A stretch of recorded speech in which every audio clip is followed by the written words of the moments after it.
നമസ്കാരം സുഹൃത്തുക്കളെ. എന്തായാലും നമ്മുടെ വേടനെതിരെ 2 സ്ത്രീകൾ മുഖ്യമന്ത്രിക്ക് നേരിട്ട് പരാതി കൊടുത്തിട്ടുണ്ട്. സത്യം പറഞ്ഞ വേടൻ സാർ എവിടെയാണെന്നുള്ളതാണ് ഞങ്ങൾ ഫാൻസുകാർ ചോദിച്ചുകൊണ്ടിരിക്കുന്നത്. വേടൻ സാർ ഇങ്ങനെ മുങ്ങി അടക്കരുത്. ഈ കേസുകളൊക്കെ കൊണ്ട് വേടൻ സാറിന് ഗുണം ഉണ്ടാവുള്ളൂ, ഒരിക്കലും ദോഷം ഉണ്ടാവില്ല. കാര്യം എന്താ വെച്ച് കഴിഞ്ഞാൽ, നമുക്കൊരു കഞ്ചാവ് കേസിൽ നമുക്കൊരു അവാർഡ് പ്രഖ്യാപിച്ചായിരുന്നു നമ്മുടെ കേരള സർക്കാർ. ഇപ്പൊ 3 സ്ത്രീ പീഡന കേസായി.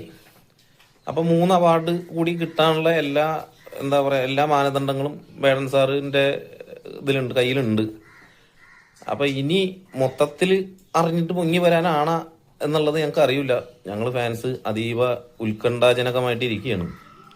അപ്പൊ എന്തായാലും വേടൻ സാറ് എത്രയും പെട്ടെന്ന് പുറത്തിറങ്ങി വന്ന് കേരള പോലീസിൽ കീഴടങ്ങി 2 റാപ്പ് സോങ്ങും കൂടി ഉണ്ടാക്കി ഇതിനെതിരെ ശക്തമായി ഒരു ജാതിക്കാർഡും കൂടി ഇറക്കണം കേട്ടോ, എന്നാലേ ശരിയാവുള്ളൂ.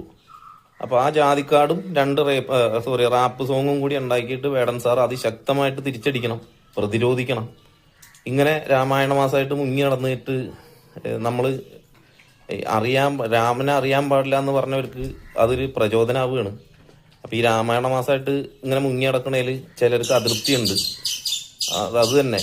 അപ്പൊ അതുകൊണ്ട് വേടൻ സാർ എത്രയും പെട്ടെന്ന് പുറത്തോട്ട് വന്ന് ഈ കേസിനെയൊക്കെ പ്രതിരോധിക്കണം എന്ന് മാത്രമേ എനിക്ക് പറയാനുള്ളൂ. നന്ദി, നമസ്കാരം.